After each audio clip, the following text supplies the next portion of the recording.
Welcome here to an all-new conversation between myself and Andrea Smith. Andrea, you know her as a fitness instructor. She's worked in marketing for many, many years. We met through virtually, I guess we can say we met virtually a year or so ago or something like that. And then we reconnected now, and it was really born out of just having an idea of putting some things together here and talking about positivity, because on social media, Andrea's so positive about how she goes about what she does, and I try to do that as well. So we started to I was like, okay, you know what? Let's do this. Let's bring her on. Let's have a conversation.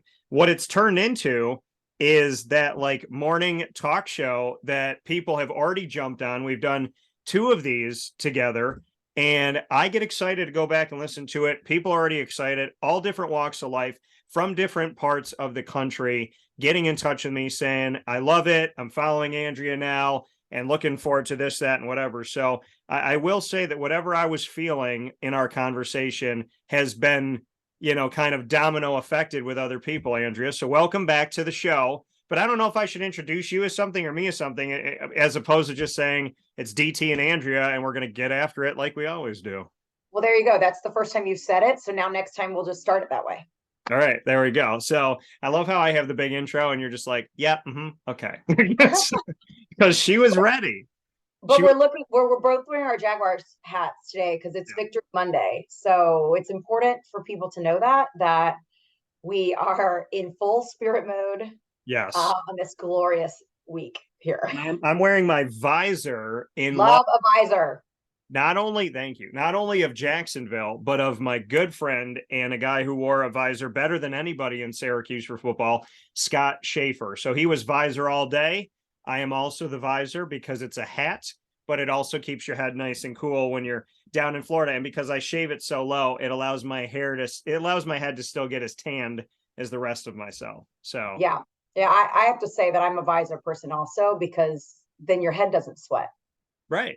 No, it's very important. And the thing is, and shout out to you, because a lady that can rock a hat, that it's not always easy to find, but I find I feel like every guy should be with a girl who can rock a hat.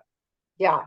Because if she can't rock a hat, or if she refuses to wear the hat, I remember that. I was dating a girl and she was like, oh, when I wear this hat, I don't look cool. I look like a boy. And every time I was like, just put it on, just like wear one of my hats. She complained about it, and I was like, you know what? That should have been my telltale sign to get rid of her. But she's gone now, so that's a good thing. I mean, if she just worn the hat, she might have stuck around. All you gotta do is wear the hat. It's not. I mean, I also think that anybody could wear a hat. They just don't care. What'd you say? Like, if she wasn't like, oh, I look ugly or I look like a boy, and she just wore the hat. Right, just throw the hat on. Let it be what it is. You don't go to a game with you don't go on a date to a game and have a girl not wear the hat. If she's like pampered up and the hair's got to be perfect and she's wearing like heels to the game, no, don't do that. Just you can't wear heels to the game. Yeah, go with jeans, put the hat on, pull your hair back, put it in a ponytail, do what you got to do. But I feel like that's how it should be. I think women that rock hats are, well, put it this way. If there was a top 10, women that rock hats would be at the top of it, in my opinion, I think. So far, I've learned you like a Southern girl. Yes. Who wears hats. Yeah. Who doesn't wear heels to the football game. Right, because you'll die. Right. It's a long walk from the parking. Right. I mean, that's a lot. It's a lot. A lot to do. Imagine if it was, if you were going to wear any kind of heel, it would have to be a wedge. It would have to have some stability. Yeah, I mean, I feel you on these things. It's very important. And also, I actually was not planning to keep my hat on this whole time but I did want to show support for the Jaguars. Right, and the thing is about the hat, so I have a ridiculous amount of I think between Jaguars and Toronto Raptors, who I started liking them both in 1995 when they came out, if not before when the logo was unveiled. Both of those teams, I believe that I own in a ridiculous amount of merchandise. Yeah. But I don't have that hat that you have. And I'm sitting here looking at it going, I want that hat because I love the logo. And that's a big logo. I like the logo to be as huge as possible. Yeah, it is. It's a nice one. I don't know. It's old though. I have to tell you, I think it's new era, but it's old. I don't even know when I got this hat, but it is a nice hat. That's how It's a nice shiny. hat. These ones they don't make. These are like vintage, but they always bring back, just like they brought back the snapback. Yeah. Great, because I have them all. Yeah. I have the hats that Oh, like take over the entire hat. So the logo does. So I have the Magic and I have a Charlotte Hornets one like that. do the Orlando Magic still have a team? Wow. I think So- they beat my Raptors. They better not have beaten my Raptors. I have not heard about them in so long, and I'm so close to Orlando. It's like it's crazy. Wow. Sorry. You just shots fired on Wake Up Call with Dan Tortora. I want to let you know that statement was endorsed by Andrea Smith, not by the people at Wake Up Call with Dan Tortora. That's correct. That is correct. I'm sorry. Okay. I'm a little bit more of a Heat fan. I would love to be an Orlando Magic fan. Are you a Heat fan? Because don't tell me it happened because of LeBron, because that will make me upset. Okay. It happened because of LeBron, but let me tell you why. Let me tell you why. And I dropped the Let me tell you why. I worked for Vitamin Water at the time. I worked for Vitamin Water, and we had just signed a deal with LeBron. He's taken his talents to South Beach. Well, they hired me that year. I was taking my talents to South Beach. Like together, we were talented in South Beach. There you go. I mean, But I did a lot of events with him, and I will tell you this: I did an event with Chris Bosh, and I also did an event with Dwayne Wade. They were just so nice. It was such a fun time to be down there between the three of them, and then have this energy, and everybody's a Heat fan at the time. It was a fun time. So I'm a Heat fan because of that, I would say. Okay. But are you a LeBron fan? I would have to say not so much anymore. Okay. My kid can identify him, surprisingly. Your kid Like he's like, for some reason, can identify him as this, player that he's interested in. But I would say not so much anymore. I mean, I think politically he's come out with some things that I don't necessarily agree with. And I have no reason to be a fan anymore. He's not in my brand anymore, and he's not on my team. Look at you, spoken like a true general manager. He's not in my brand and he's not on my team. I like that. Look at that. That's like, I mean, honestly, if I dubbed your voice with Jerry Jones, it would have been the same thing. Jerry Jones would have been like, not on my team, not part of my brand, don't have to care anymore. If I'd walked away from relationships like that in my past, let me tell you something. I would have saved myself a lot of time. I will tell you this. I call when a relationship is ending, I call it the exit interview. Oh, yeah.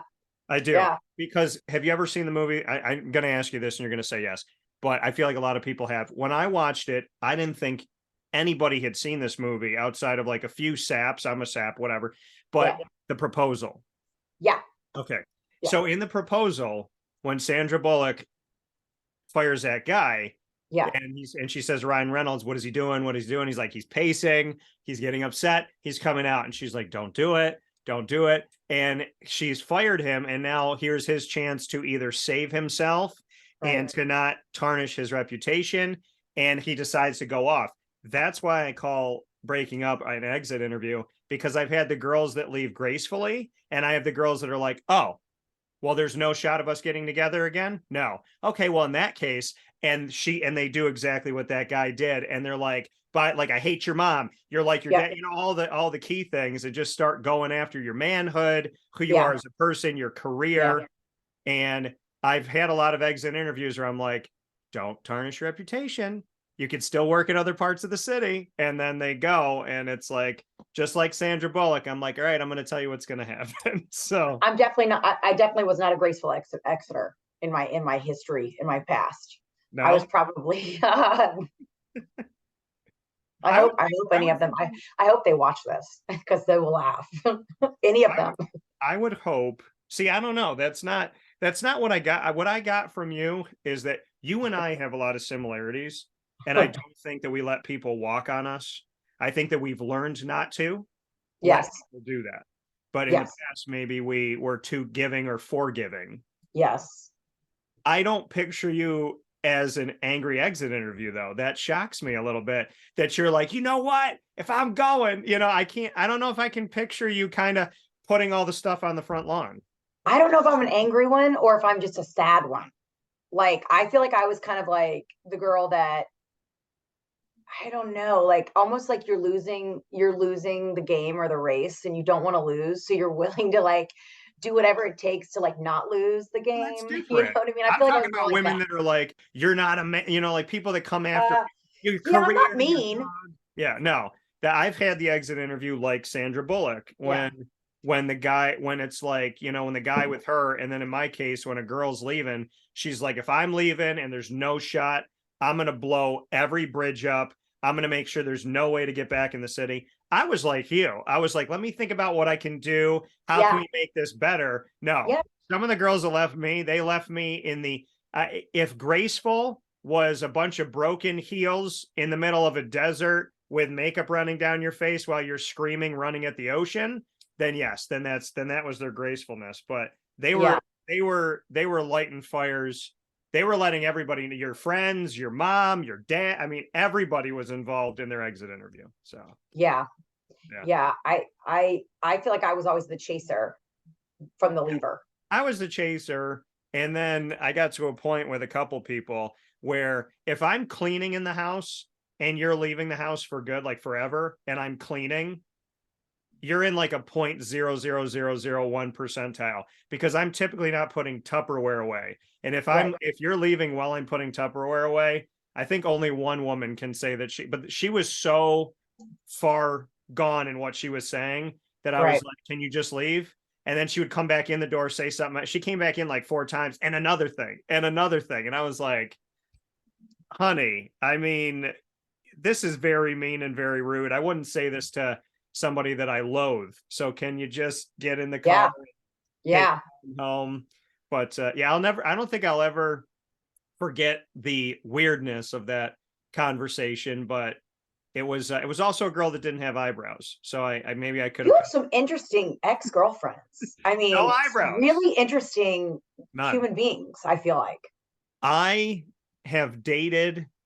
If the Joker had a bunch of ex-girlfriends that were locked in Arkham Asylum, those girls would have thought that the girls I dated were crazy. I mean, so far you've told me some stories that I'm just like, who are these girls? They're interesting. I will tell you, I can name of everyone I've dated, there was 2 good ones, and bless their hearts. And they're like they're sweet people, Yeah. wonderful people, moms now. Just not for me. Like I didn't love them like that, but amazing women, amazing. Right. Everybody else, I hope things have gotten better. That's for Have the they? next Do you guy. know? Do you keep in touch? No, I don't keep in touch with exes. I am a guy Okay. who, if we break up, you're there. One of 2 things happens. Okay. You either get deleted from my phone or you get kept on my phone but blocked because there are a few of them that I have to block because I don't trust any part of their business. But the other ones get deleted. And I had a friend that was like, "Oh, here's Mr. Dan, deletion man, deleting everybody, blocking people. Who's it going to be this week?" And I was like, if I date someone who's toxic, why would I want to keep talking to them? Like he doesn't understand because he was friends with all of his ex-girlfriends. He Yeah. would break up, they would break up. He would go on trips with them. He would Oh, bake with them and put aprons on. I'm like, you've essentially become like their girlfriend right. as their ex-boyfriend. Yeah. Like what? And he's like, well, he just doesn't like to, he likes to keep them all around and like hoard a pile of ex-girlfriends. I'm like, but none of them want to kiss you. None of them want to date you. Nobody wants Right. to marry you of these women. So Right. why are you giving them what I call the boyfriend experience? But correct. But what, but is it maybe the opposite where they do want those things, but he doesn't want those things with them? So they're hanging around. So it's okay. It is okay.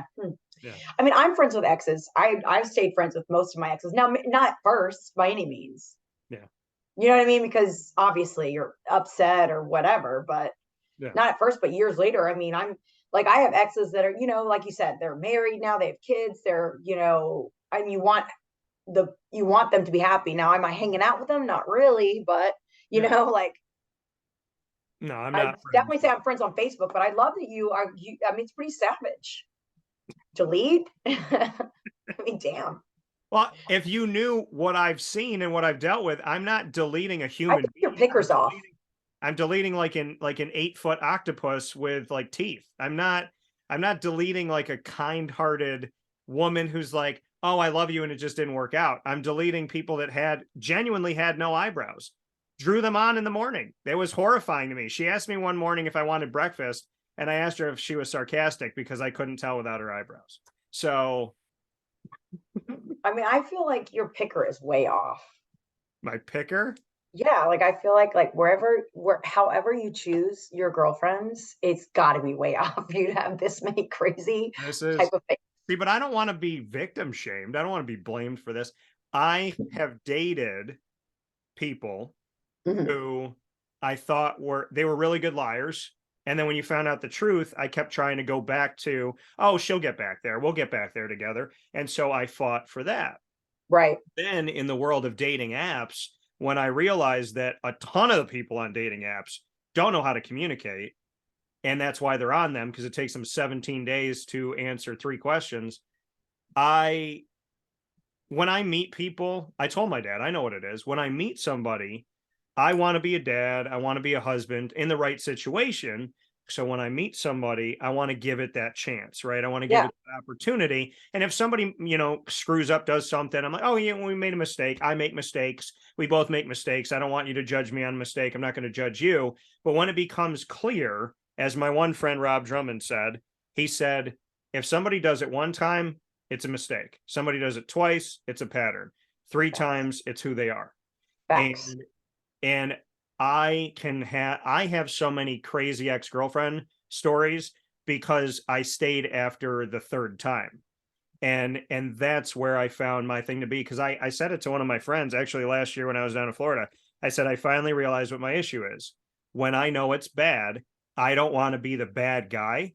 So I don't want to hurt them, and I don't leave, and then I end up getting hurt. So it was me Yeah. learning that not everybody deserves 2 chances, let alone 20 or 80. And so I think in my dating, there's telltale signs in the beginning that you have to watch for.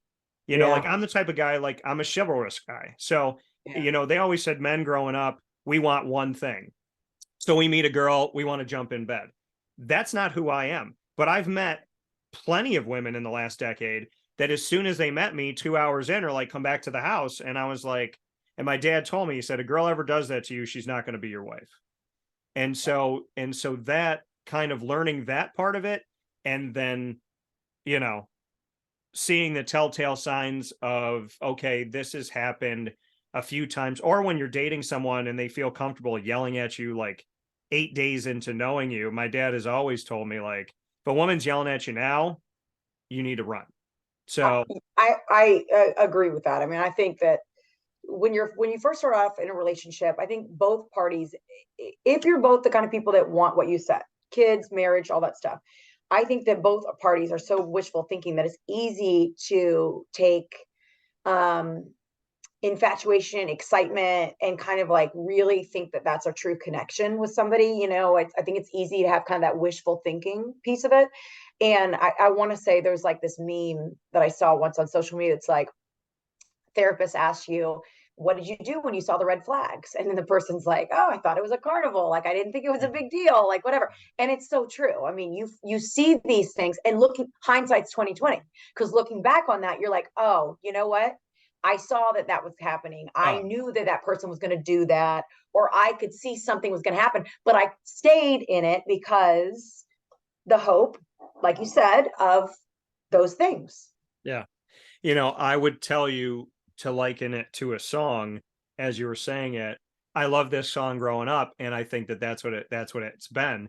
I am the king of wishful thinking, which is I love that song. Yeah. Hey, ready for this? Yeah. Name the movie that it's on the beginning of.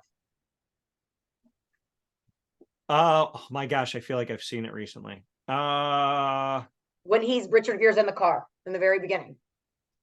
Oh, oh, because isn't he in it at the end too? Yeah, I think so. Oh my Lord. You want me to tell you? No, don't tell me. Let me figure it out. A classic, cult classic. Literally love that song though. Let me just tell you, love that song, and I play it all the time. Is it Pretty Woman? Yes. Okay. There you go. There was another one I was going to pick and I couldn't remember it, but look at us tying in the subject with the subject. we did it, and then we did it. So yeah, I mean, and that's the thing. I don't appreciate when you have somebody in your life that's like, I'll put it to you like this. I think I might have said this to you, well, maybe I didn't say it to you yet, but I have a friend who believes that everything comes in a book. Everything's in a book. And I am the opposite person. I'm a person who believes I should write a book or two, but I don't think everything comes in a book. I don't think you can just like and I don't want to copy. Like if I wrote a book on like how to be successful in business, you wrote a book like how to be a great marketer. I mean, yeah, you want people to follow the tricks of the trade, but put their own spin on it. You have to put you on it, or else who are you? If you're a copy of another person, God didn't make you a copy. And when I tell people not to copy people, I say, look at identical twins. Even identical twins do things differently. They smile differently. One of them's funny. One of them's more serious. Even God made identical twins to not be identical. So he believes everything's in a book. So he's talking to me and he goes, well, you've dated these girls and whatever. And he's like, we talk about the subject a lot, and we don't. He talks about it a lot with me. I'm actually cool not having to talk about it with him. And because I'm good, like until the right person comes along, I'm a self-sufficient guy. I love my dog. I'm extremely busy. I'm not the person that's sitting there going like, where's she at? You hope she shows up, but you're not wasting your life for it. Right. He told me, I think you need a dating coach. If you in 2023 want to find the woman, you'll find her. You get a dating coach. He'll give you tips of the trade, do different things to do. And I was like, so basically he's going to give me an algorithm to manipulate somebody. Like, nah, I'm good. And my dad said, whatever happened to fate? So what do you think about people in that respect that believe that you can make someone fall in love with you, or that you can literally go into a new year saying, this is when I'm going to find the love of my life because I'm going to make it happen? I think a lot of things in life you can bring to fruition, but I think love has to happen on its own, unless I'm crazy. Listen, I'm a firm believer in fate. I post a lot about this kind of stuff too, like vibes and like energy and all that kind of stuff, because I do believe in that. I believe that, no, listen, there's, what is it, like 7 billion people in the world or something like that? Yeah. Or more, I don't know. The guys don't take that as serious because I have no idea. But to think that there's only one person in this whole wide world, what if they were in another country? Like that to me is probably not right. But I do believe in fate, and I do believe that your soul connects with certain people that you meet over the course of your life. And listen, maybe timing is wrong. It could have been the right person at some point in your life and the timing was off. You know what I mean? But I think that in your heart when you genuinely connect with somebody. So Yeah. I do believe in fate. I also will say that I am the kind of person that reads self-help books, or I don't read, I listen to audio, but I'll do, self-help books or dating books or those types of things in the past. And I think it's people like to hear it. Yeah. Don't necessarily think that they need it. I think that people like to validate what they're feeling and validate that someone is hurting them. This is what's happening in your dating and in your life. But I think anytime you go to those books or those audios or you're listening to it, only half of it pertains to you. Yeah. Then all of a sudden the next chapter goes and something doesn't pertain to you at all. Right. You're trying to make it pertain to you. Exactly. That's the point. Yeah, that's what I was thinking. That's what I was getting to. Yeah. I feel like you're trying to make it fit, all to feel better about your reactions, your feelings, things that are happening to you. You're trying to make yourself feel better about it. Yeah. When ultimately, you know the answers to your own questions. Well, and the thing is, and he said to me, he goes, and I guess this is something he's learned. He's like, with my wife, I love her, but in order to keep the spark alive, I'm not being like a dick, but kind of like a dick, because I know I have to be kind of a jerk to her at times. I was like, I can't do that. Like, I can't think, like, okay, put it to you like this. I played basketball my whole life. Okay. By the way, just hit a half court shot, first try. Thank you. And so there's 3 gyms in central New York where I've had a witness at each one, where I've taken my first half court shot and drained it. Because I tell people, I believe I can make, if I take 5 right now, like if I went outside right now, took 5, I believe I'm going to make one of those 5. I just took one over the weekend, and I said to the coach, I said, the men's basketball team at Bryan and Stratton of Syracuse, Clay Gagan Sherman, his assistant was there too. I said, can you stand under the basket? I'm going to take 5. I believe I'm going to make one of these.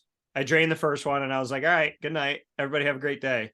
But going back to that, to the world of, talking about this stuff, and and linking it all back together when he was telling me, oh, I got to be this and I got to be that and I got to play games with her. I play games on a court. I don't play games in life. I can't do that. And in basketball, I played terribly when I was out there and I caught the ball and I had the opening and I had the opportunity and I let it up. I felt good. I'll never forget this game. We were down by like 10 and I was at the left side, like left top of the key on the left hand, shot it, went in, got the ball again, almost the exact same spot, shot it, went in. Then I said to myself, I looked at the clock, I looked at the scoreboard and I said, all right, if I make this 3, we're going to take a 1-point lead. And I thought, I got to make it. As soon as I let go of that one, because it wasn't free, and I was thinking, as soon as it went off my hand, shooters know this. When you let go, you know when it's not good 99% of the time. And I chased it down. As soon as I shot it, everybody that was sitting watching the game saw my face of like, I did as soon as it left my hand, as it was like on the tip of my finger, because I can't think. And I tell people that all the time. When you get on a broadcast, you can prepare for your broadcast, this, that, whatever, and your mind's constantly thinking, but you can't be like, what do people want? What do people want? Oh, I got to make the shot. I got to do this. Right. Oh, I got to be a jerk to this girl. I got to be a dick today. Like, right. Well, I mean, to your wife, like that doesn't even make sense to me. I hate to say this, but like, I really don't know any wives that are like, oh, it'll keep the spark alive if he's a jerk. Like, I don't know anybody who says that. I feel like if you're a jerk, like you're going to sleep. That's going to eliminate the spark for me real fast. Oh yeah. Like, I mean, I remember with my ex-wife sitting on the couch and being like, she's sitting over there and I'm sitting here. You could fit a sumo wrestler between us. Yeah. And I'm looking at her going like, do you want to sit with me? Do you want to? And I remember I said to her, I was like, so, like, I want, I was like, we're going to be romantic. We're going to have like a nice intimate night, maybe kiss each other. I don't know, something that you should do. And I remember she looked at me and she laughed. And I was like, you better learn how to laugh outside. Because like, I mean, that to me, better learn how to laugh in your outside voice. But I mean, it's just, I can't understand. See, and that's why I feel like you and I are the type of people where whether we've known you for 20 years or today, if you're a dick, then we're like, all right, you can figure it out and maybe we'll talk to you then. But I'll walk as soon as somebody's, I told people all the time, you'll know me because I love to talk and interact with people. I'm not going to scream at them. I'm not going to call them names. You can find out really quick who I'm not fond of is if you were walking with me, let's say we're down in Jacksonville, you and I are walking, we're talking, having a good time, planning out the show. Somebody comes up to me and goes, hey, Dan, what's up? And I go, hey, man, have a great day. That's somebody I'm not fond of. If I'm quick and I'm short, that's me. I'm not going to be like, oh, go screw yourself. I'm the type of person where if I was a coach, I do what Scott Schaefer did. This person asks a question, I'll spend 5 minutes. This person asks a question, I'll give a 1-word answer. That's the definitive thing. And this friend that I had, we haven't really seen each other a lot. And he reminded me of why, because he's like that person that's like, I'm going to tell you what you need to do. And then I was like, I don't really think I need a dating coach. I think I know what I'm doing. I think I, have learned from my mistakes. And then he's the friend that'll go, yeah, but this is what you're going to get from the dating coach. And he'll keep saying it until you agree. And I was like, I think you just need to kind of give it up, brother. It's not going to happen. Well, and I think it's funny too, like when people insert themselves into your life, right? Like, first of all, who's to say that, like, unless you were complaining about dating to him, like, who's to say that you aren't completely happy being single and not even looking for somebody? You know what I mean? Mm-hmm. But I think there's this whole thing for married people where you think that everybody's out there looking to be just like you. Yeah. And like your goal in life is to get all your friends at the same level you are. So then you can all be at the same level. And it's like some people that may be, I mean, I have friends that kids are just not in the equation for them. And their life is fun and they get to go out and do all these things and on a whim, like whatever. And I would never put on her, like, when are you going to have kids or when are you guys going to get married or whatever? It's like, do you. Yeah. But, not everybody wants to be like you. Yeah.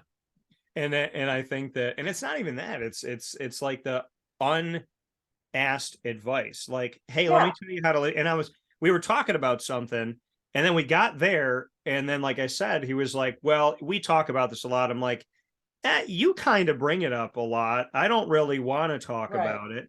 And while we're on this subject, before we get it to what we were going to talk about today, we'll find our way there. But here with DT and Andrea, just kind of the open door policy. I do want to ask you about this. So going off of that conversation with him where it was like, I didn't ask you for this, advice. How do you kind of feel about the unasked, and when somebody just kind of comes in and says, this is what we're going to talk about, this is, I'm going to throw you here, because I don't like that. But going off of that, here's the thing I wanted to ask you. People do this to me, not a lot, and the people that do it to me, I don't talk to them. So if you're in my life right now and you wonder why I'm not mean to you but we don't talk as much, think about the last time we talked. People that bring up ex-girlfriends, ex-wives, ex-husbands, ex-boyfriends, when a person comes to me and says to me, oh, did you see what your ex is doing? Oh, did you see she got a dog? Oh, she got a new house. I didn't know your ex-wife was all up into this stuff. I didn't know she liked that stuff. Those people are not friends. Right. They're dramatic. And I looked at my life at 37 years old and I said to myself over the weekend, I was like, I purposely and very sniper like got rid of all of the drama in my life without even really noticing that I was pulling it out. Some of it I did, but I don't really have anybody in my life on a day-to-day basis, even a week-to-week basis, that's like calling me up going, did you see what your ex-girlfriend posted on Facebook? What do you think about those people? Because I would love to just kind of spotlight that. Drama seekers. Yeah. I mean, I'll be honest. I mean, like I said, we talked about this. I've been married for 10 years. I don't get a lot of that kind of stuff anymore. However, in a similar situation to other things going on in lives, I have had people that are like that. Hmm. And more recently, in the last few years, who just, whatever it is going on, they're just up in it. And to me, it's an energy suck. Yeah. I I don't have time or the energy for someone to bring their negative shit, excuse my French, to me. Yeah. You know what I mean? Like you might have to bleep that out. Sorry. There's no FCC on the internet. You're fine. Okay. I don't though. Like I don't have people similar to what you're saying. I don't have people in my life that bring me drama. You know what I mean? So the few people that are that way and they're constantly seeking that, and and for what? It's because they're lonely in their life or they're bored in their own life. I don't know.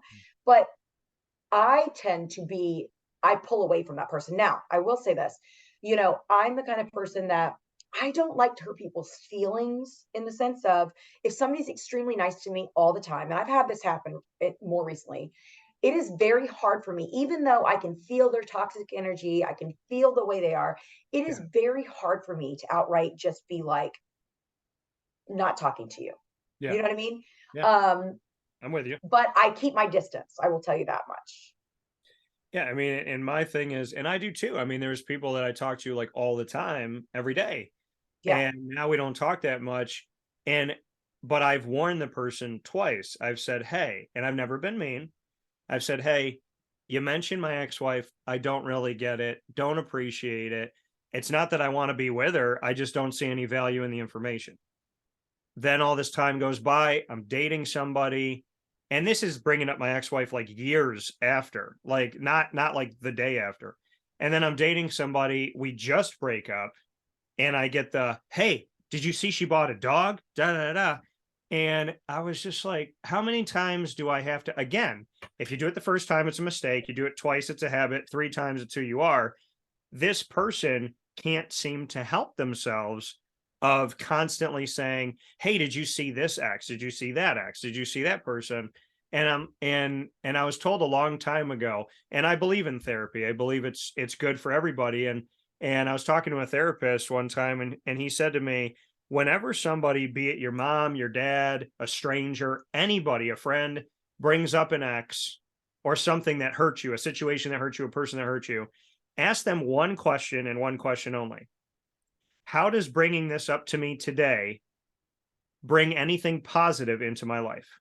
What positive thing is this giving me? Nothing.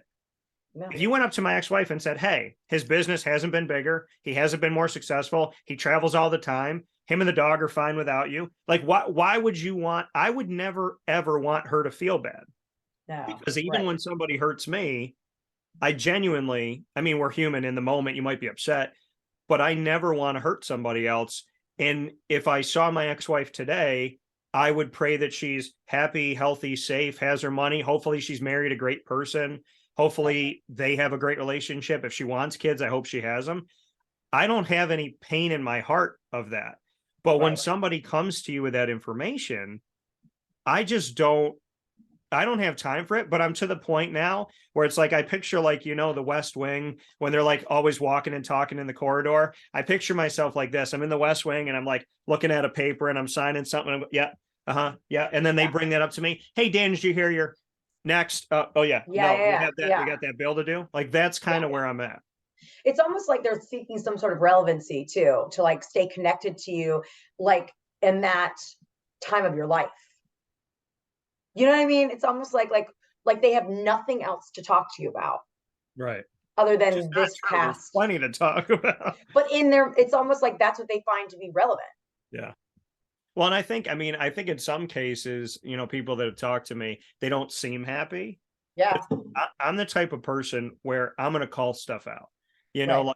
like if I didn't go to a party at this guy's house because I felt like the way his wife treated him, I couldn't sit there and not say, I don't really dig this, you know, like you guys I do, have friends like that too. but I'm like, I don't dig it. And bless her heart, this woman could eat M&Ms like they were going out of business. And I love M&Ms. I love them to pieces. But she, you know, during pregnancy, she was like, "Go get me some M&Ms." And I understand you're pregnant, you need food, do your thing. And I'm not going to knock anybody for eating what they want to eat. I eat an inappropriate amount of Reese's. So, but I kind of like jokingly said to him, I said, "Hey man, why don't you just like buy the big bag or buy a bunch of them so that when she asks for them, you don't have to go out like every 2 nights to buy the M&Ms." And he was like, "Well, then I don't have any time out of the house." And I was like, that's really sad. Like, to me, that's really sad. I saw you look at me with judgment when I said that woman ate a ton of M&Ms, because, and that's not me saying that you can't. So I want to be clear about that. I Men, listen. I don't eat M&Ms, but I was wondering where you were going with it. I know. I feel like that could have turned a couple different angles, and I really wasn't sure. I felt So. the wrath of every woman through your eyes, of a woman going, "I'm not allowed to Well, eat again." honestly, Huh? that and the fact that like my daughter eats nothing but candy for her meals, and I'm already like worried about that. So it's like I Yeah. You looked at me like I was like some, what's the guy well from I Married with honestly Children? That guy? You made me feel like I was that husband. I'm not. I'm no, yeah, right. But that's I kind of thought we might be going that direction. So I no, was like, no. where's he going with No, this? because I want M&Ms in that. I don't want to be with a woman who's like, "Dan, you can't eat M&Ms." Listen, you shouldn't eat like 50 billion of them. What I was getting at Right, was she right, was she was eating them, and every 2 days going, "Go get me M&Ms, go get me M&Ms." And then I was like, "Dude, just like buy a bunch." And he's right. like, "Well, then I can't leave the house." And that was sad. And then I asked her, "What do you do for him? Like, he does all these things for you, and I know all these things he does for you. Just out of curiosity, like, what do you do for him?" And her response was, "When he's a good boy and he does what he's told, we're okay with each other." And I was like, that's not what I asked you. And your response was, "When he does his chores, we're fine." I asked you what you do for him, and you made it sound like he's one of your kids. So that's where I'm like, you know what? I shouldn't go to this house because I'm going to get in trouble. But with all due respect, ladies, eat your M&Ms and I will gladly share them with you. Just please don't eat all of them, because I am Right. that type of person where if you come in my house and I have one more Reese's in my dish and you go to that, I've learned that I have a stash of food that I put out, and I have a stash that I hide, because I have friends that come over that are repeat offenders that will like dig their paws through there. One of the guys knows who he is, and he'll flip through all of the Three Musketeers to find the 2 Twix that I buried, and he won't eat one, he'll eat both, and then I have to go buy more, and I'm not okay with that. I'm that way over my kids they have like these little kid Cliff Bar things for their lunches because they're prepackaged, and I am that way because I have a kid down the street that comes over and he wants to eat the Cliff Bar things. And I'm like, no, they're for, my kid's lunch. So I have to hide them and I have to put them down. And like, it's gotten to where the kid comes over asking for snacks. I'm like, no, go home. Like, I hate to be that way, but people do, like, they make themselves right at home. Yeah, no, I think a lot of people do that. And I feel like I'm going to be the dad that's going to be like, I'll call the parent and be like, okay, I don't beat it's uncomfortable, trust me. I'd be like, I don't beat my kids, but your kid is putting me in a place right now that you need to pick them up. But you we need had that happen a little bit this weekend. Because I'm not going to hurt them, right? But I feel like I'm Italian and Hispanic. I think that dangling the child over a balcony, letting them know that I'm serious about what I'm talking about. So today I have made women think they can't eat their food, which is not true. And I've threatened to dangle a child over a thing. No, I think, I mean, and I respond very bad. And I feel like when you tell me not to eat something, it's what you want to eat. But I mean, I do want a woman in my life that's like, hey, Dan, should we have 5 Reese's peanut butter cups today? Maybe let's have 4, because I can't have them in the house. I really can't, because I don't eat candy unless it's there. I will never eat chips unless they're in the house. I won't eat donuts an entire year. But if you go to Linkport Bakery in Syracuse, New York, and you bring those donuts to my doorstep, it'll be hard for me to not eat them all in the same day. Yeah, I'm a big believer in don't have it in the house. Whatever it is that you don't have it, just don't have it in the house. Doritos and Oreos are like crack to me. I can't have them in my house. I think to a lot of people, I think that's a very common addiction. Right. Yeah, it's funny. It's society makes it really hard right now, because I feel like you can't say what you're trying to say without getting some sort of judgment. Right. But it is okay to be spouse or relationship, whatever, and to, work together to lead a healthy lifestyle. Like, that is okay. But unfortunately, if you slightly say it wrong, it appears as if you're saying, don't eat M&Ms. My brain was like putting an alert, and like the red like cop car thing was spinning in my head going, Dan, when you say this, be careful, because if you pause in the wrong place, then women are going to be like, what do you mean I can't eat my food? Because I met up with a friend that I hadn't seen since elementary school, 25 years. And I said that similarly. I was like, oh yeah, this one girl, like my buddy's girlfriend, her wife, eats all these M&Ms, and she paused and she goes, do you have a problem with women eating what they want? And I was like, wait, I didn't even there was a comma in my sentence.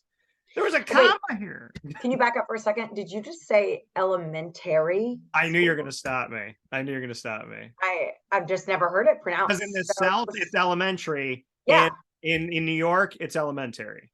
Okay, I was going to say, I actually have never heard it pronounced that way. So I'm going to New York tomorrow. I'm going to use that in a sentence and see if anyone notices.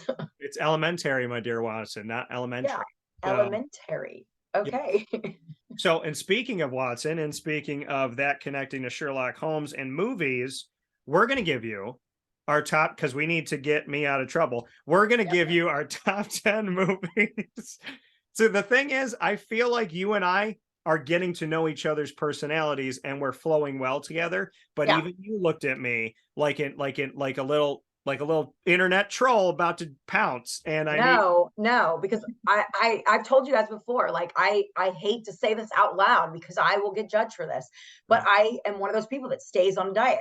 You know what I mean? Yeah. So I am not a person who is prone to, eating the sweets or whatever. However, because I'm in the fitness industry, I do feel a little concerned sometimes if I lay it on too thick about eating healthy, being thin, those types of things, because it has a very negative look from a societal, perspective right now in this world. So I was just making sure you don't get in trouble. That's all. No, if you eat candy and you sit on the couch and you wonder why you're not in shape, man, woman, or beast. There you go.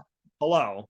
You know what I mean? Like, if I know if I want to eat what I want to eat, then I better get my butt up and I better work it the heck off, because if I'm not going to change everything about, like, I can eat salad till the cows come home. I can eat because I put different stuff in it. I mix it up. I make it fun. I ate salad last night. I can eat salad all day, every day. I don't care. It's totally fine with me. But I know that if I have like one bag, and no offense to M&Ms, if I have one bag of M&Ms, My body, because I don't eat it all the time, my body, as I'm eating it, will be like this. Like, Right. what are we doing? And then you Right. got to be really Right. careful to not get on a binge, because once you give yourself that little taste again, your body wants it. So all I'm telling Sugar people, addiction is real. right? All I'm saying to people is, if you want to eat M&Ms all day, you got to get off the couch and work it out. Because people ask me, they're like, "How did you get fit? How did you make your stomach look the way you wanted to? How did you put yourself?" I said, "You want to know what I did? I got up and I walked. Yeah. I did my Yeah. crunches. Yeah. I Yeah. Yeah. Yeah. stretched If like you I want did." to eat M&Ms and you don't want to, if you want to eat M&Ms and you don't want to be fit, that's cool too. Right. However, don't complain that you're not fit if you're eating M&Ms and you're not doing anything about it. That's Yeah, all. it's like, I mean, people say, "How did you do it? How'd you do this healthy mind, healthy body?" I said, "I prayed, I walked, I stretched, I took care of myself." They're like, "What would you do?" "I walked every day." Well, what else? I Walking is walked very every, underrated. It's yeah, I very walked. underrated. My whole body changed. Like, I have the Same. muscle in my arms, I have the muscle in my legs. I wanted this to be different. And I wasn't some big dude. I wasn't obese. I wasn't, but it was just like I wanted to tone myself. And so people are like, well, when I looked in the mirror and there were indents and all these pieces here that weren't there before, where did they come from? Putting in the work. Right. You can't sit and watch television all day and say, "Why don't I have six-pack abs?" Because you're sitting and watching TV. If you want it, you got to work for it. And I think we live in a society, a microwave society, that tells people, if you think you want it, it'll appear. "Oh, I want money." And then people go, "Well, I don't believe in God because I said I wanted money and DuckTales didn't drop that giant coin purse in my lap." If you want, I mean, there's a thing about God where a woman went into the church and she's very faithful. There's like a parable about this. And so she goes into the church and she's sitting and she kneels at the altar. She says, "God, my family's hurting. I really need money right now. Can you please give me the money? I don't ask for much. I'm here every week. You know it. Can you please just give me some money?" Nothing happens. She comes back a week later. She sits in the front pew, gets down on her knees, prays again. Same prayer. Nothing. Middle of the church. "Hey, God, didn't know if you heard what I was saying, but this is what I need. You know, I've been faithful." Last time she comes in, she's not even kneeling. She's standing in the back of the church in the doorway with the door open, screaming at the altar, pointing her finger. "God, I've been here. I've been faithful. I bring my family here. I come here every Sunday. I asked you for one thing. Why didn't you give it to me?" And she heard a booming voice come through the church that said, "You have to buy a ticket first." And I feel like that's what people need to understand. If you want something in life, it's not good enough to want it. Everybody wants things, but I always liken the world to a football stadium. There's 90,000, 70, let's say 70,000 seats and 22 players. 70,000 people plus 22 want things to happen. But of those 70,000, 22 of them are working toward it. The other 70,000 are saying they can do it better or they want it. Everybody in life has dreams. Right. But it's not good enough to stay asleep and think about them. If you're not willing to wake up, get out of bed and do something about it, don't complain. Well, it's the manifesting stuff, right? Like I do believe in manifesting, but you can't manifest and expect things to drop in your lap. You can't just put things in the universe and expect it to drop in your lap. That's not how it works. Like it's like, not to get back to dating, but similar. Like you can't say like I want to find the love of my life, but never leave your house. You know what I mean? Because she's not going to come to your doorstep. Right. So Unless it she's my mail carrier, it's not going to. correct. Right. The caveat, right. But it's I know Kim Kardashian gets a lot of slack, but her, nobody wants to get up and work anymore. It's true though. You got to work for things still. It's like people don't become a success overnight. What happens is they put in the work, they believed in themselves, and then all of a sudden it appears to everyone else they became a success overnight. Yeah. Oh yeah, because people are like, "Oh, look at what you do. Look at that." And it's like, yeah, well, nobody knows that Brad Pitt might have went 10 years acting and he was on off Broadway Yeah. and nobody was paying any attention to him. Or the fact that Kevin Hart was in a ton of movies with one line Yeah. many years before he Yeah. became relevant. I mean, he said it. He's like, he was performing at dive bar situation. He's like, "I'm in dive bars performing in front of 10 people and they were all my family. It was my aunts, my uncles, my mom." Like, I mean, he said it. And that's the thing, people make fun of you. It's like, "Oh, Dan, you did a show. There was 10 people there and two of them were your parents." Okay, well, that's how Kevin Hart started. I think I'll be Yeah. okay. Right. And why wouldn't you want That's it. My parents should always be in the audience. They should Right. always be there. My best friend should be there. You know, the people that work with me should be there. All my friends should be in that audience. That's how it should be. I'm tired of people shaming people that are doing, if you're out there doing it and you're doing a comedy show and one person shows up, or you got a broadcast and one person listens, or you got a fitness class and one person goes, I'm tired of people ripping on those people, because at least we had the balls to do it. Right. And we're out there trying to make it happen, trying to gain more fans, trying to do those things. I mean, people are bored, man. That's what I have to say. People are Yeah. bored. There's a lot of people not working hard, is what I'll say, because they got way too They're much. not, and they're very judgy of people that are.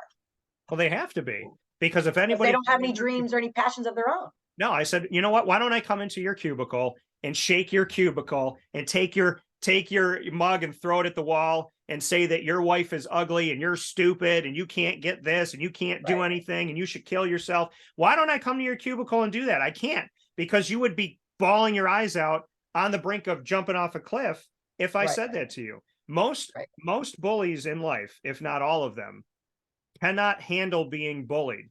Hence why they bully. If I look like I'm the aggressor, nobody will come and aggress me. That's how I look at it. But there's those of us that work hard, and I'm here to honor with Andrea today the people that work hard. And if you're not on the top 10 list of our movies, it doesn't mean you didn't work hard, and it doesn't mean it just means we didn't watch a whole lot of movies this year. That's all. Yeah, and it also means, and I'm going to tell you right now, I am not going to take anything from Chris Hemsworth, Tessa Thompson, Natalie Portman, Taika Waititi, and the whole gang of Thor: Love and Thunder. But that was by far the worst Marvel movie I've seen in a lifetime. And I saw it 4 times. I put my money where my mouth was. I wanted it to be good. Superpowered Pop, you know, we talk all about these shows. I tried and I tried and I tried and I tried. But that movie did not take from the comics. There was a lot of propaganda in the movie. There was a lot of like pandering toward people. I just wanted it to be a movie about the character. And Thor, God of Thunder, he's not a ditzy bimbo. Like, I mean, and so that movie, I just want people to know I have nothing against the actors, actresses, or anybody that worked on the movie. I will never degrade someone for working their butts off. I personally didn't like it. Maybe you all did. It's not in my top 10. And I know people know I love Marvel, so I knew they were going to flip out when I didn't do it. But I can't put it in my top 10 because I wouldn't put it in my top 100. I can't. So with that being said, I gave it, I think, a 3 out of 10. Okay. And I was being generous, but I still like I want them all to come back and do it again, but the God Butcher didn't butcher any gods, and can't really have a game like that. We're going to go from 10 to 1, 10 being the one that we kind of liked, 1 being the one we can't live without. Still also steep, but keep going. Well, I feel like your number 1's going to be like Taylor Swift, and she's not a movie. But anyways, right. It would make it a better. It would make sense, to be honest, compared to my list. Your number 10, and these include, folks, streaming, so they can be Netflix related. And I don't think that, well, Disney Plus had some, but none of them. It's included. Okay, no, Disney Plus had some, but they didn't have any movies that were Marvel. They had TV shows. So okay, let me preface this. I don't watch a lot of movies, people. I have 2 young children at home. I watch a lot of shows. So things that are broken up into 30-minute to an hour segments are a little bit more. So my top 10 is not going to be, I'm sure there is no Actors Guild that would be agreeing with my list, or any Rotten Tomatoes type of sites agreeing with my list. But I'll tell you what my number 10 is. It is Lost City with Sandra Bullock.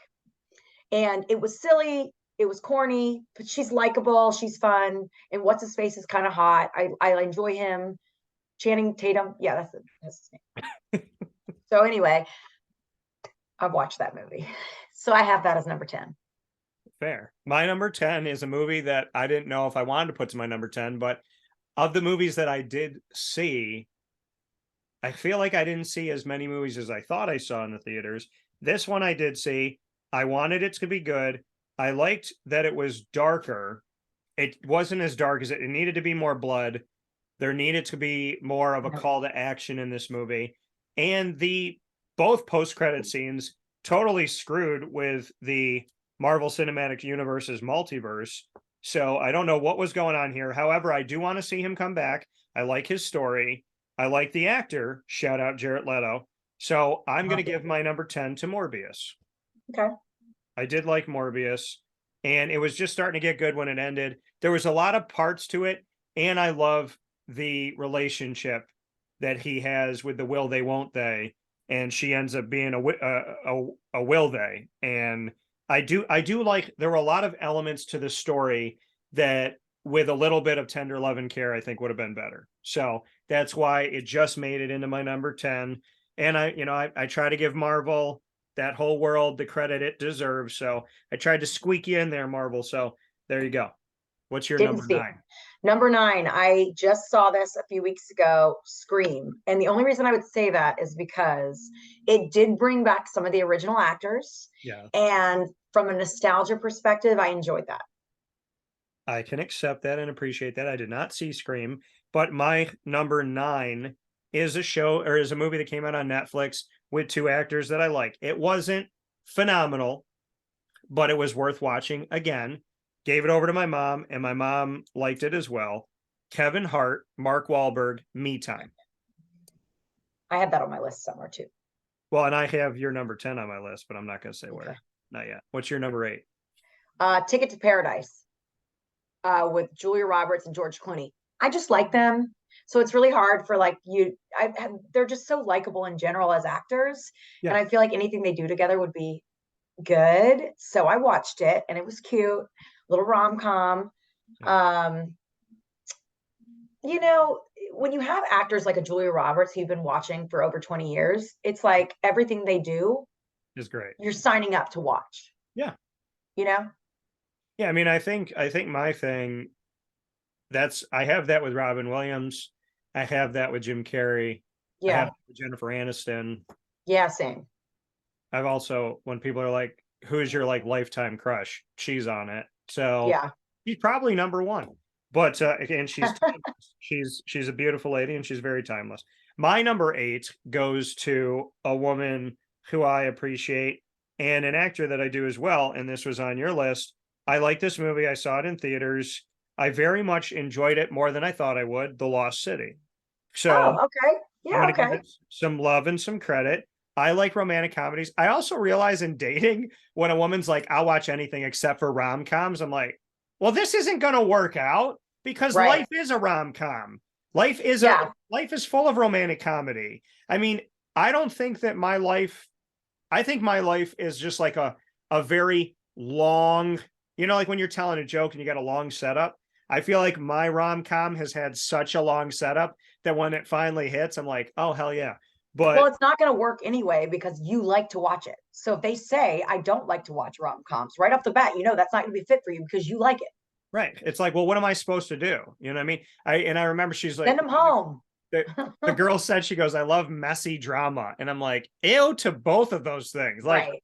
I'll watch CSI, but I don't like messy drama. That makes it sound like somebody murdered somebody and didn't clean up the blood right. So, Or Housewives, which which I love, by the way. You need to stop because you and I, we're good. Okay. I think we're becoming the tandem that everybody wants to hear in the morning. So you need to, it's going to make for good radio and good TV, but I'm going to have some issue with you. We're going to have a lot of arguments over that. it's so normal to like Housewives. We're going to duke it out. It's quality television. Everything you're saying is making my stomach very aggravated right now. All right, let me go with number 7 then. Okay. Yes. Talk about messy drama. I picked for number 7 a super weird movie. Oh, I think you're going to pick the one I picked.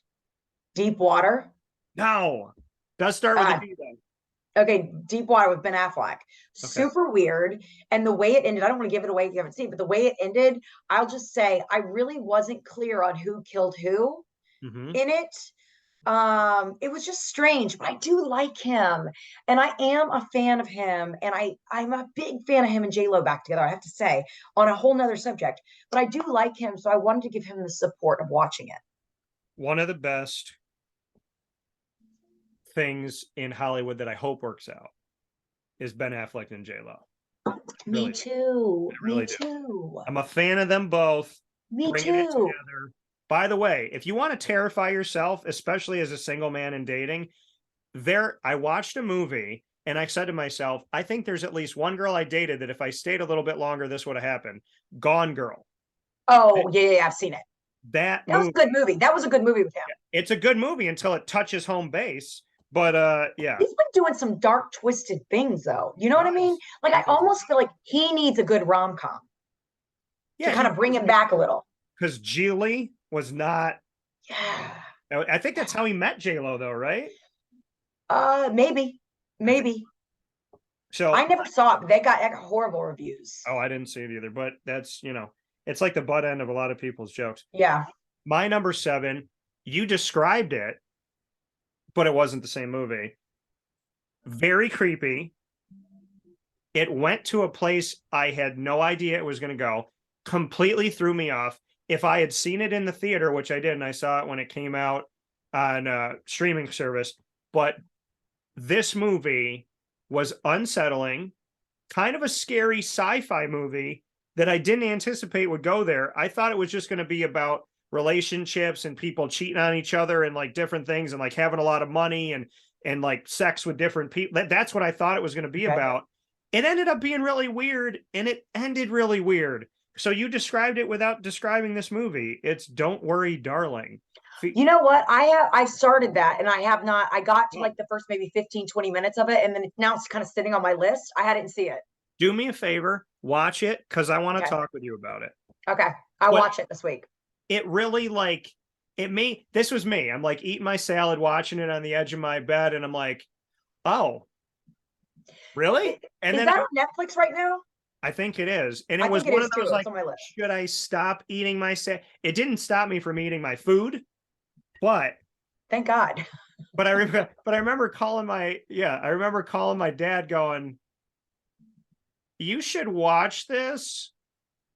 But I also feel like it's unsettling. Like it's just very, there's a lot of elements in it that I love, and it's very original and it's good, but it really throws you off. Yeah, I'll have to watch it. I haven't seen that one. Okay. I think you're gonna like my number 6. I actually feel like you may have seen it. And you might like it. The Hustle with Adam Sandler, the basketball movie. Yeah, I was told to watch it. I haven't seen it yet. Okay, great. Queen Latifah plays his wife in it. He is in a serious role.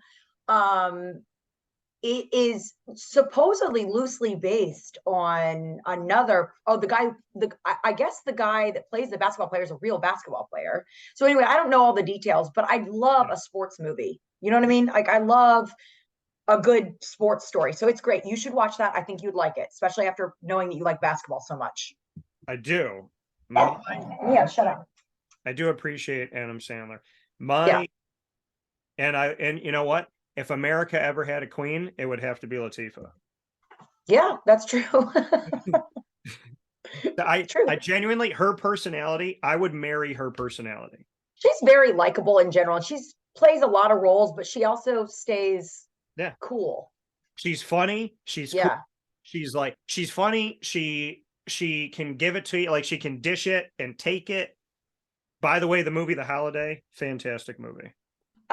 She also is a wonderful rapper, UNITY. Well, and the thing is, and I was just about to say this, you and I are a graceful age enough to remember Queen was a rapper before she was an actress. UNITY, that's a unity. Yes. I mean, I can play the song for you guys if you want. Such a good, Queen. I tell people that all the time. I'm like, I'm seasoned enough of a veteran to know Queen when she was a rapper. For sure. My number 6 is my first Marvel movie to make my list. And in other years, they would be so much higher. But my number 6, I put it right in the middle because I wanted to like it. Again, it was good. The elements were good, but it was a letdown after Spider-Man No Way Home, which would have been my number 1, but it was in December of last year. My number 6 is Doctor Strange 2, aka Doctor Strange in the Multiverse of Madness. Because there were good elements in it, I wanted to like it.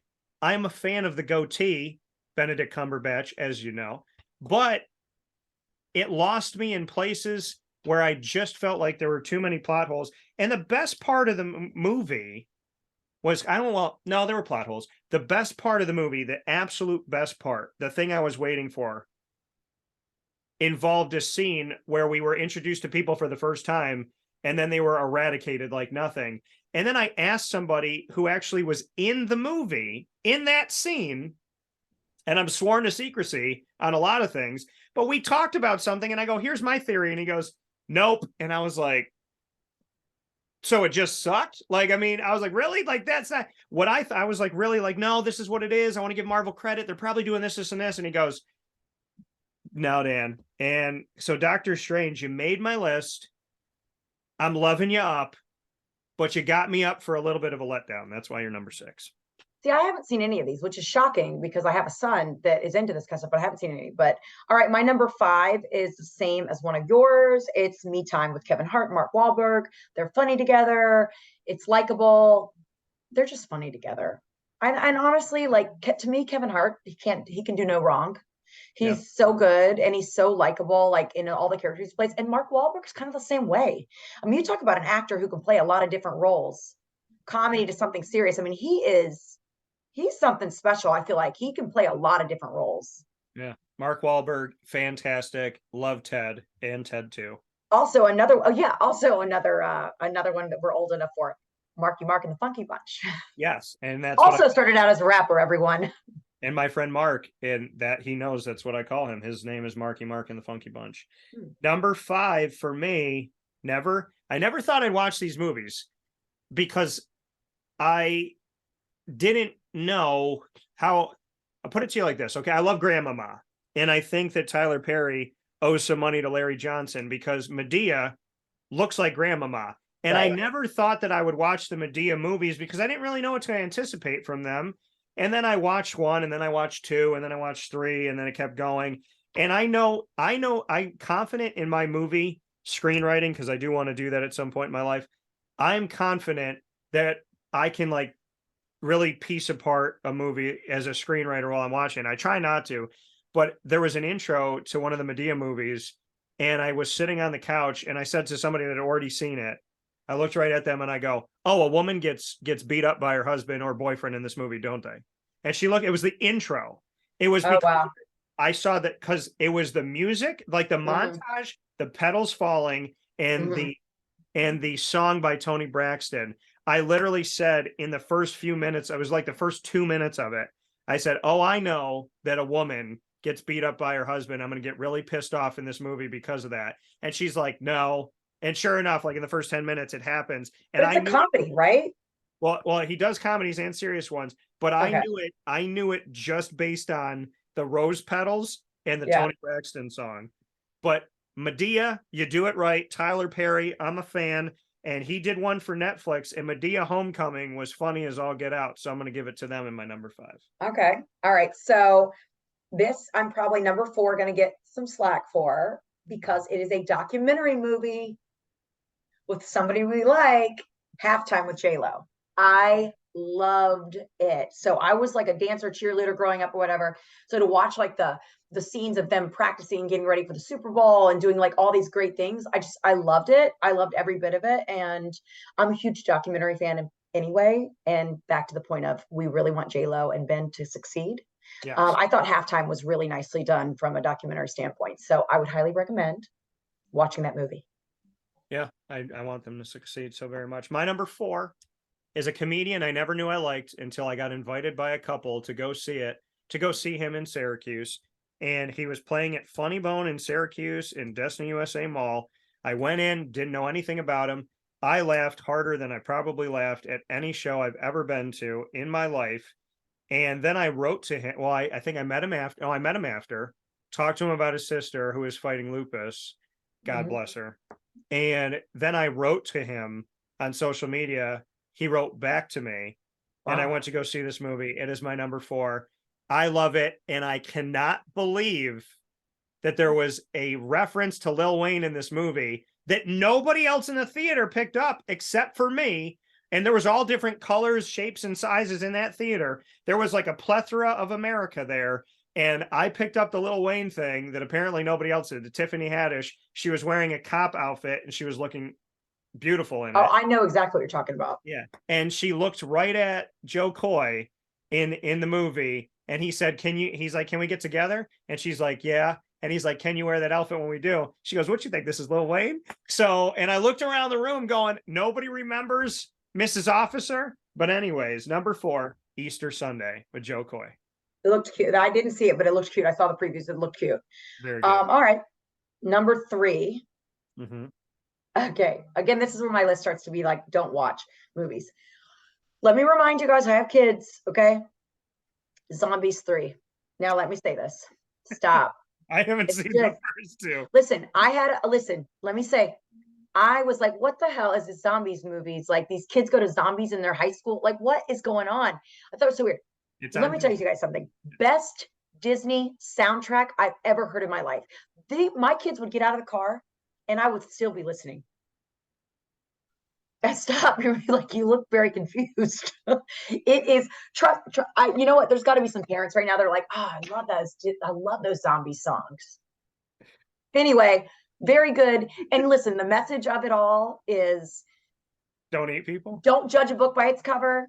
Yeah. Yes, but don't judge a book by its cover. It's a wonderful little message. Don't date women that stare at walls.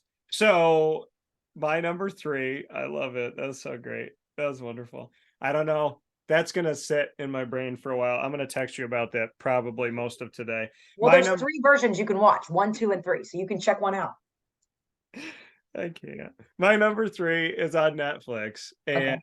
I didn't know that I would like this movie. I was looking, I'm always looking for new movies. So I always go to Netflix, and my aunt and my uncle that are like other parents to me, Papa Joe and Mary, they're so good at finding Netflix movies. And I haven't been, I'm not going to lie. I've been really not great at it, but I've gotten so much better this year, I think. I'm proud of myself. I found like this an award, like it's an award. I've gotten so much better. I have sat there and I've really looked through the titles and I've read about it. Because it usually takes me an hour and a half and I end up going to sleep and watching new. Right. So my number 3 is a movie that I found because I love weddings. I want to crash one. It's not Wedding Crash because this came years ago. Love that movie though. I do too. And it's back on Netflix, hopefully forever. So I found this movie. I watched it multiple times.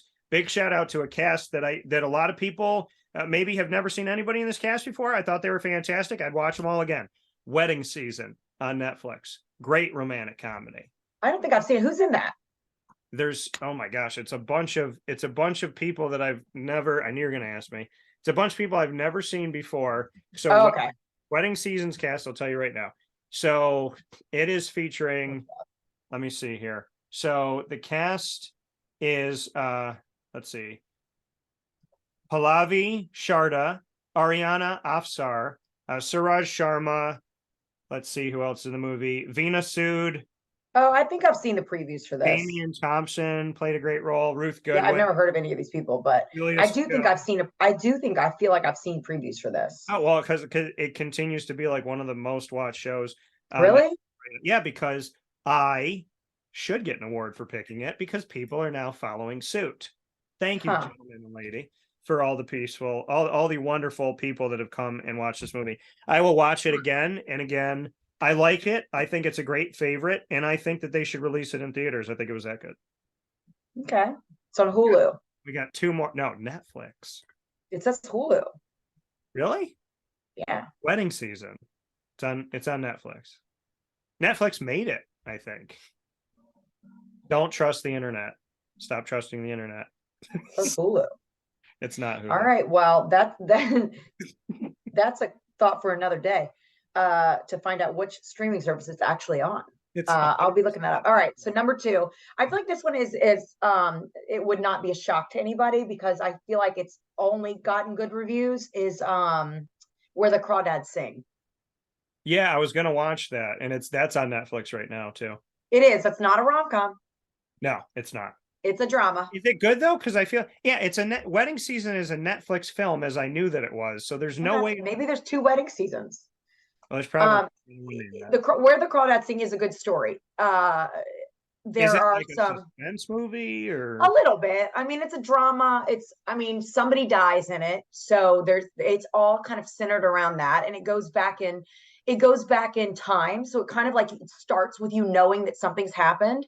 And then it kind of goes back in time to the main character as a child and kind of seeing the things that happened to them that led all to something else. But it was, based on a book. And I think Reese Witherspoon was one of the main directors on it. So it's gotten a lot of praise. But it also looks like something you might see at like Sundance Festival or something. You know what I mean? Yeah, that's what it looked like to me. Yeah, yeah. But I recommend it if you like a serious type of movie like that. Can I tell you what I was thinking the whole time you were describing it? Sure. I can't. You're going to anyway. So I what? can't wait to see Zombies 3. I cannot wait for you to see Zombies 1 and 2, so you know where Zombies 3 is, where the story picks up. My number 2 came out on my birthday. Okay. I've never had a superhero or anti-hero or any of this come out on my birthday. This one did. One of my favorite actors. Hope I get to work with him someday. Putting it into the world, putting it into reality. I will work with this man someday. Dwayne "The Rock" Johnson. I liked the movie on my birthday, saw it with my dad, and I said, I need to see it again because it was a little bit confusing. I saw it again. I loved it more the second time, to the point where they need to do a prequel story about one of the characters that was in it. And I would love to write that one, because the actor, this is something DC did better than Marvel, is they have a character that's like Doctor Strange, who's named Dr. Fate. And I thought that they made his powers better, and it was more aesthetically pleasing to the eye.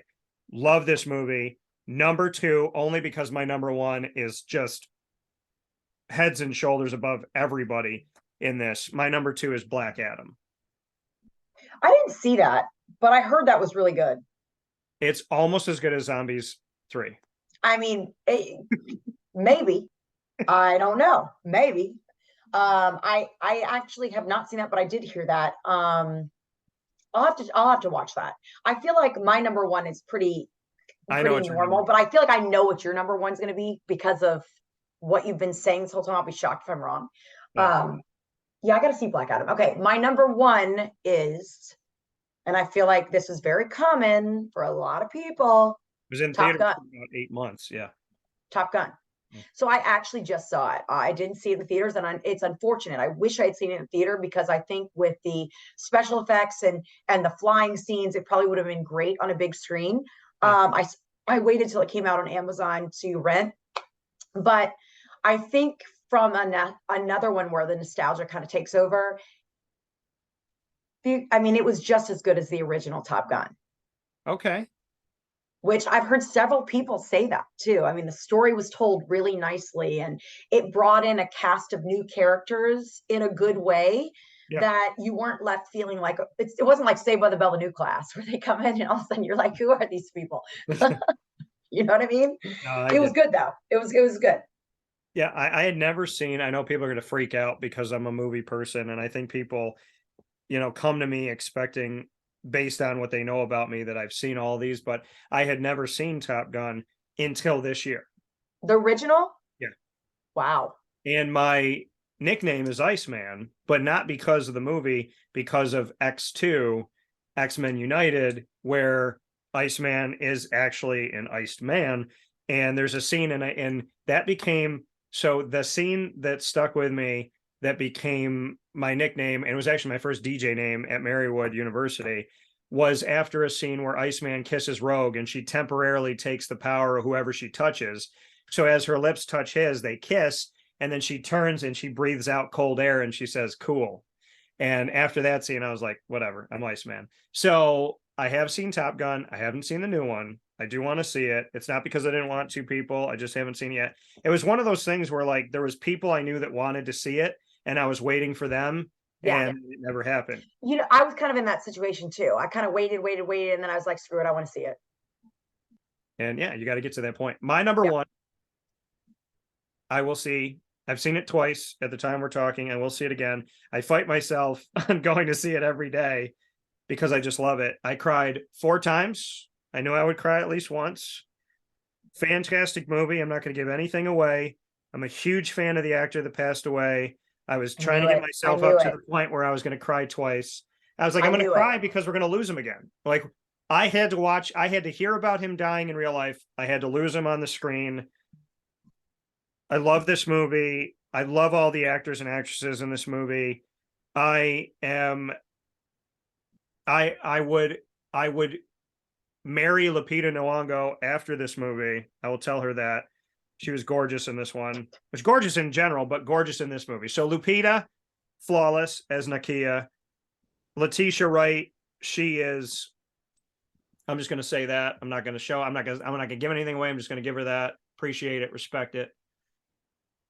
Angela Bassett, you are a national. You're a worldwide treasure. You're in an icon. For sure. Chadwick Boseman, I miss you. M'Baku, you're awesome. I feel like you're doing an acceptance speech for the movie right now. I am. Like it's like you're living out your biggest dream of your acceptance speech for why you love this movie so much. Listen, just because you're bitter about zombies doesn't mean you could take away my moment. You cannot be my music. I will stay on stage as long as I want to be here. And I would say I missed Forrest Whitaker because he passed away in the first one. So I did miss him. And what else would I say? Chadwick Boseman. God, I would have loved to be his friend in here on this earth. I hope I get to be his friend in heaven. Ryan Coogler. Well, if this speech keeps going on any longer, you're definitely going to be his friend in heaven because he's going to remember this. Ryan Coogler. I'm happy that Marvel left you alone. And if they didn't, I'm happy that you shut your door because this movie needed to be untouched. And I feel like for the most part, it was. This movie, it's hard for me to walk into a movie and not have expectations. I tried to not have expectations in this movie because I didn't want to be let down. I literally want to go to the theater every day and watch it like it's episodes. Even though nothing new happens, I genuinely could watch this movie every week and make it a part of my week, and I'd be totally okay with that. Fine with spending the $12 or $13. Black Panther, Wakanda Forever. I knew it. I knew you were going to say that after all of your Marvel ones on your list. I knew that was coming. Wakanda Forever. How dare you interrupt my speech? But well, listen, I couldn't put that on my list, although I'm sure it was fantastic because I have not seen it. Okay. And I was very clear about the fact that I don't care how bad some of these movies are. They're the only ones I've seen. No, I know. So I have to rank what I've seen. Here's my thing. I come down to Florida a lot. It's the second home of my life, and it's the second home of my show. If it's still in theaters and you and I cross paths, we need to go see Wakanda Forever. Is it still in theaters? Yes, it's going to be in theaters until probably at least January. When did it come out? It just came out. Oh, I thought it came out a while ago. Came out 11/11/22. It's going to be all for Christmas, New Year's, and I would imagine it's going to be there for most of January because January and February don't really come out with a lot of movies. Yeah. I, for some reason, thought it was already, I thought it was out and already like in the streaming. And during this COVID time, Disney has shown that they will keep their movies in theaters for like 3 months. They did that with Spider-Man No Way Home, and then they had it in forever, and then they brought it back. Doctor Strange was in there forever. So I would imagine Black Panther Wakanda Forever is going to be in there at least through. I'm glad to hear it was so good, though, because sometimes second movies aren't as good. So I am glad to hear that it's so good. And they had to change it because when they were originally writing the script, Chadwick was alive. Obviously. So this movie was. Was he the Black Panther? He's the Black Panther, right? In the first one. Yes. So if he dies, then does somebody else take over Black Panther? They're going to have to watch it. Okay. They're going to have to watch it and see. But no, this was. There was so many things in this movie that were good. And the more I listen to it, the more I like Rihanna's song Lift Me Up, which is from Black Panther soundtrack. I saw that when I was doing all my music stuff. I saw that. And when we do our top 10 songs, that's going to be on there. It has to be for mine because it like makes you want to cry every time. Mine is a musical. I can't listen to it if I'm not in that headspace. Like if I don't want to cry driving. So you're definitely one of those people that gets in the car and you have to be in the mood for the sad music because then you can really like. Yeah. I get like this. Like I only want to play one of my sad playlists if I'm in the mood to be sad. Right. I want to feel it. Like I want to feel. Yeah, I want all the feelings. Like I love country music, but I can't listen to country music if I'm not in that frame of mind. I got 2 country songs on my list too, by the way. Well, I'm happy that it's not all Taylor Swift. So it's not all Taylor Swift. But yeah, no, Black Panther Wakanda Forever. Genuinely, I can't say enough about it. and I own a lot of Black Panther merchandise. I became a fan of the character Black Panther probably about 2 years before the first movie came out. I was Okay. getting visibly upset because they kept moving the movie, and I was like, are they not going to make it? Then they made it, and I loved it, and I love the soundtrack. I love it so much that when I ask Alexa to play my favorites, there's a song on it that's not even one of Kendrick Lamar's songs. It's just like the music, and it's actually the same music that they play in the second one when they're going back to Wakanda. By the way, for everybody that might have commented to Ryan Coogler and said, "Hey, we want to see more of Wakanda. It looks like a beautiful country." They have so many moments in this thing to just celebrate the just like what Wakanda looks like the landscape of it. Yeah. And so, I mean, Ryan Coogler, you are incredible, and I hope that they let you do so many more movies at Marvel. If they let you do Thor, it wouldn't have been so whatever it was. So, shout out to I just hope what? whoever's out there that knows somebody who has something to do with this movie, please make sure that they hear this speech, because this has got to be probably one of the most iconic acceptance speeches for someone who has nothing to do with the movie that's ever been told. I will work on a Marvel movie someday, and we're going to remember this moment. And you know what? Out of the goodness of my heart, will let you come on the red carpet, and I will invite you on my guest list. But you need to back it up a little bit, lady. Just invite me to the set. I'd love to see what's all going Oh, on. you're not coming to the set now. You can come to the premiere, but the set is reserved for people that don't give me crap about acceptance speeches. Oh, I mean, it was just such conviction, so much passion. Well, when they let me work on Zombies 4, I may not tell you that I'm working on that. So I may just Once keep. you hear that soundtrack, you're going to be like, I get it. She is right. It is like the music. It got us going here. I like Pitch Perfect 1, 2, and 3 because Oh, that's a great movie. That is a great movie. I love acapella, love the soundtrack. By the way, That is a great movie. and every time I walk by it, I need to just buy it. But because I have a bunch of my vinyl, I will put my vinyl track list, I'll put my vinyl record list up against anybody in the world. Really? My vinyl records, I need to have the Black Panther vinyl because I don't have it. And it's just all black with the necklace that has his suit in it. If anybody's out there trying to buy you a Christmas present, you have just told them what you'd like. Oh yeah, Kendrick Lamar can do no wrong in that soundtrack at all. He I don't can't. think Kendrick Lamar can do, you're going to love this. I can already feel it. Kendrick Lamar has a song with Taylor Swift. Mm-hmm. Just saying. Just saying. Making good decisions in his career. And for this episode of Wake Up Call, Kendrick Lamar, Taylor Swift, right over there. That's Taylor. Here's Kendrick. But, Okay. Yeah, I mean, Black Panther, Wakanda Forever. I think you're one of my favorite. You're my top 20 all time right now of anything. And yeah, we came a long way from Morbius to Black Panther, Wakanda Forever, but such a great movie. Can't wait for what's to come. Black Panther, good stuff. And they perfectly did something that makes Chadwick Boseman live on forever. And that's probably my favorite part. It is my favorite part. All right. Well, I'm sold. Yeah. I have to see it now. I'm sold on it. I'm happy I sold a ticket to the Black Panther Wakanda. I think you've sold it to a lot of people today. Good. Well, go see the dang movie, people. What have you been waiting? It's on November 11th. 11/11/22. I was there on opening day, which was also Veterans Day. I was there on opening day. I went to see it again. I'm going to see it when I come down to Florida for Jaguars Cowboys. I'm coming to see it. That's my birthday. That's my Christmas gift to my brother. We're called the Meatballs. So Meatball 1 and 2. It's our birthday gift or our Christmas gift to each other. So okay. I'm taking him to the movie. He's taking me to dinner. Okay. And I'm also seeing it with my buddy Ross. So I will have seen this movie at least 4 times. And out of respect for this movie, I will see it more than 4 because I saw Thor 4 times. And that was just because I was trying to find something good with it that I struggled to find. Eternity's in it. And that was cool. So that was yeah. You didn't sell me on Thor at all, but you did sell me on this one. Not trying. I think that there's probably some listeners that I've sold on zombies. Just saying. I love your positivity. So that being said, we went to a lot of places as we always do.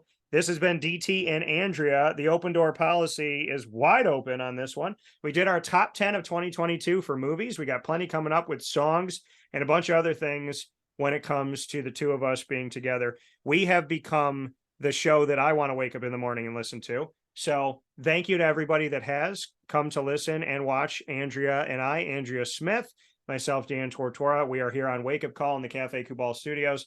Thank you as always to my better half, I guess I'll say. I cannot wait to share my playlist next.